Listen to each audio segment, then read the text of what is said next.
کا گھر میں پڑھنا گھر میں برکت لانے کا باعث ہوتا ہے۔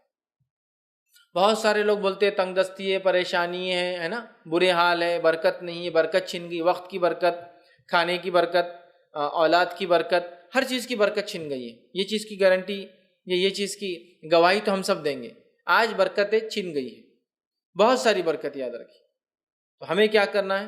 اس بات کو سمجھنا ہے کہ نفل نماز گھر میں برکت لانے کا ایک ذریعہ ہے۔ آئیے حدیث اس طرح سے کہ نبی اکرم صلی اللہ علیہ وسلم فرماتے ہیں، صحیح مسلم کی روایت ہے، اور جابر رضی اللہ عنہ اس حدیث کے راوی فرماتے ہیں اور کہتے ہیں، تم میں سے، آپ صلی اللہ علیہ وسلم فرمایا، وہ کہتے ہیں آپ صلی اللہ علیہ وسلم فرمایا، تم میں سے کوئی شخص جب مسجد میں نماز پڑھے تو اپنی نماز کا کچھ حصہ اپنے گھر کے لیے بھی رکھے، کیونکہ گھر میں کچھ نماز ادا کرنے سے اللہ تعالیٰ گھر میں خیر و بھلائی کو لاتا ہے، خیر کو لاتا ہے، برکت کو لاتا ہے۔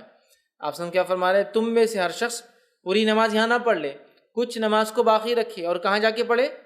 گھر جا کے پڑھے۔ یہ کس کو کہا جا رہا ہے؟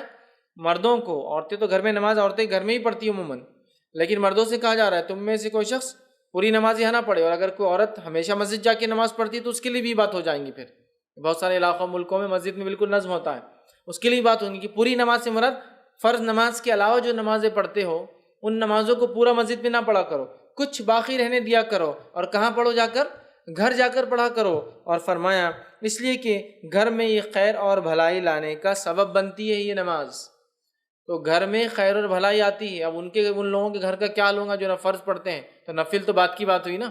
بہت سارے لوگ بتاتے ہیں خیر اور برکت سے وہ محروم ہو چکے ہیں، اس لیے ہم خیر و برکت سے محروم ہو چکے ہیں کہ نماز جیسے افضل عمل کو ہم بالکل دھڑلے سے چھوڑ رہے ہیں، نفل تو وہ پڑھیں گا نا جو فرض پڑھتا ہے۔